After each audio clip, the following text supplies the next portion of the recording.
Hi, my name is Ingemar Hunnings. I'm the lead consultant at Hunnings Consultancy. I'm doing a brief video today on how to do time recording and fee recording in Leap. Okay, I'm going to share my screen now, and here's my training Leap, which I'll use for this. So you go into your matter, okay, and along to the tab here. I'll cover fees first of all, but before I do that, I'm going to give you an overview of this screen. Time and fees, this is where you record your professional charges. Okay. Up here, you have these action buttons, tabs down the left-hand side, and a big screen here. So to record your professional charges, you've got these two buttons here. So I'm going to go first of all to record a fee, because that is recording your professional charges in relation to time. That is not with regard to time, like a fixed fee, but not the technical terminology the SRA has quoted in the past as a fixed fee. Is just means it's not with relation to time. New fee, and you'll see this screen where you can input the data. Now, you can write what the figure is, you can write out your billing description, but you may have seen that the cursor was in the activity code. Now, that is because you can save time by having activity codes already set up. So I've got one here for div. If I knew what div was, div, enter, and you see it puts in my standard wording. So why not set up these activity codes to save you time having to type things? You can, as you can see, also put in your standard fee, which you may be required anyway to put onto your website if you are an SRA regulated solicitors firm under the SRA transparency rules. So you can do that. You can always amend that figure if you want to. And you can see that you can amend the VAT position if you have used the little button to set it as tax-free time and fees. It'll go automatically to exempt. But you can manually amend it as well and such like. Now, I'm just going to get rid of that. You can also type it in. So new fee. Okay. And so you could say my fee is whatever. So 2,500. And then you put in your billing description. I'm getting really boring, my billing description. And people call this narrative, billing narrative. This is what is going to appear on your invoice. Okay. Now you can go save and close. Very simple, ready to invoice. And I'll do invoicing in another video. Now, if you had another fee to put on, you can just go back to here, or you could have gone to save and new to save you time, and you can put in the next one. So you could have something when we set up law firms, we've been implementing Leap since 2015 into different law firms. So we've done this for hundreds, probably over 800 law firms so far. I usually set up TT, which is the TT fee. And so you can put in, it might be 25 quid, or you could say there are 3 of them. So you could say 3, etc. So you just put that in as another item there that your client can read on the bill. Now, if you are giving a discount, which some people do, you could, of course, just double left clicking to open this up, reduce the figure, write about it in there. But here is a tip. What you could do, save and new, is have an activity code called discount, which is that we'd already put into our firms when we're setting them up, and then put what the discount is. Very generous discount here, minus, of course, this is a discount. Obviously, if you're not charging VAT, then you need to make sure the discount also doesn't charge VAT. Anyway, the value of this, in my opinion, is that the client can see the full amount they should have paid, perhaps your market rate that you want the external world to see, but they can also see very clearly on the bill that you have applied that discount. I used to be a solicitor. Well, I am a solicitor still, but I used to be in private practice for 24 years. I was an equity partner for 14, ran a department of 60 litigators. This is how I would present a bill so the client could see really clearly what they should have been paying and that you have applied the discount. Okay, so that's putting on fees. A simple fee, really straightforward.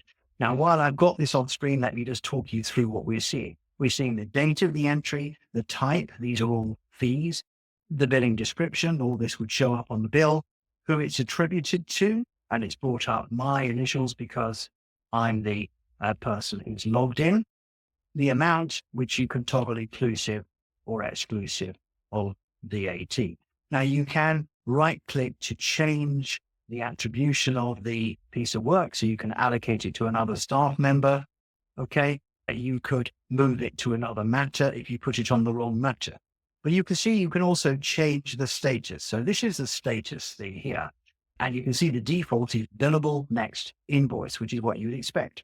But we are looking at a filtered screen and the status can be different.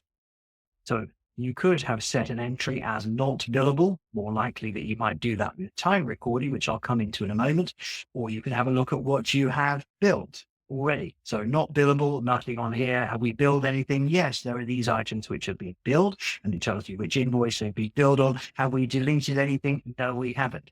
So whatever it is that you're looking at, you can hit the print button, which will produce you a PDF, which you could then print or save, etc. Now, there's a separate video that we've done on the print to leap function, which allows you to save that PDF very easily onto the correspondence on the matter. Go and look that up on our YouTube channel.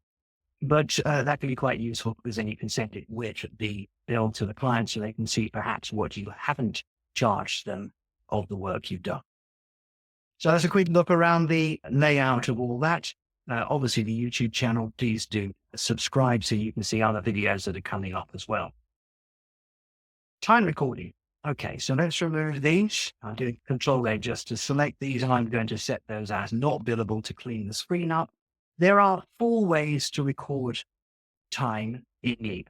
Just 4 different options. You pick what works for you. So the first one is that you can record time through the Leap app on your mobile phone. So don't forget that. You can do that. Really helpful. It will put the entry in on this screen because all of the entries need to go on this screen so that you can invoice them. The second way to record time is when you're doing something like sending an email or working on a Word document. So if I now go and use a letter as an example of a Word document, just create that. It's going to open this up in Word. Please ignore what I've got on screen already. And you can see now it's just building that, branded to my firm here, my imaginary firm. And then you right-click Word document, any Word document, and you see you have an option, time, save, and close, which will bring up a time recording box. I'm working in 6-minute units, which is standard, pretty standard for all solicitors working in England and Wales. Brought through my hourly rate from my staff profile. Okay, what we were doing, because it knows what we were doing, because that's what we used and who we wrote it to, and it's got this and such like. Now, this is what we're going to the billing description by default. The memo is an internal note, which you can perhaps write to a cost draftsman as to why you did the work or why you spent so long. Hourly rate comes from your staff profile. There are 6 options there. It is possible to set up a special fee, which is a special hourly rate, which you have applied either to the client, so it's different from your staff hourly rate, or you can apply it to a matter. Now, I've done a separate video on that in our YouTube channel. Go and have a look at it if that sounds interesting. You negotiate an especially high or low rate for the client or for the matter. Anyway, this time entry we did when we were doing something. This example was working in a Word document. I'm now going to go save and close, and that will save that into the time and fees ledger, ready to be invoiced.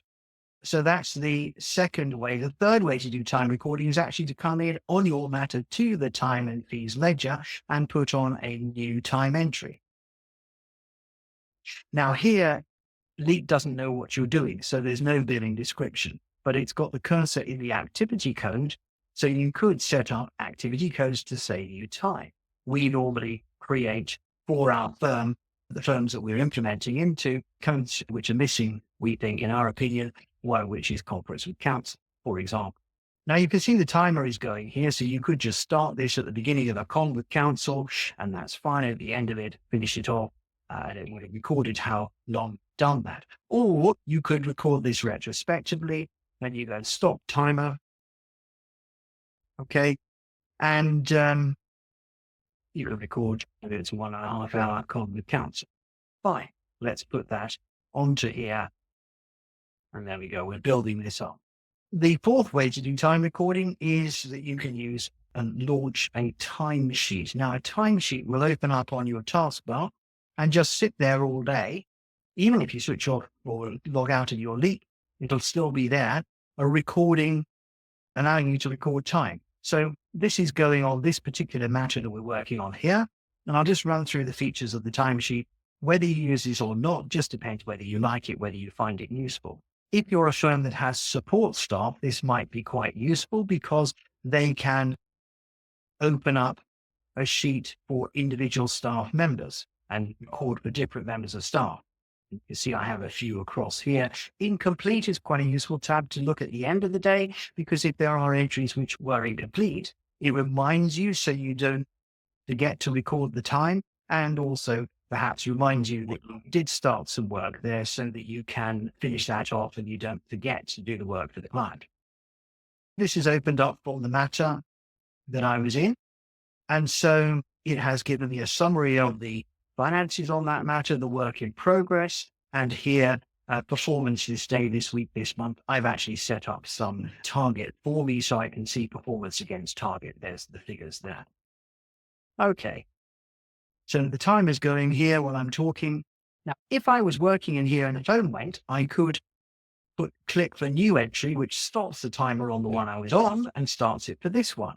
Indeed, I could search from here to find another matter. So let's see my client, Mr. Lazybones. If I search on his surname, I could even look for the relevant matter from here to find what it was.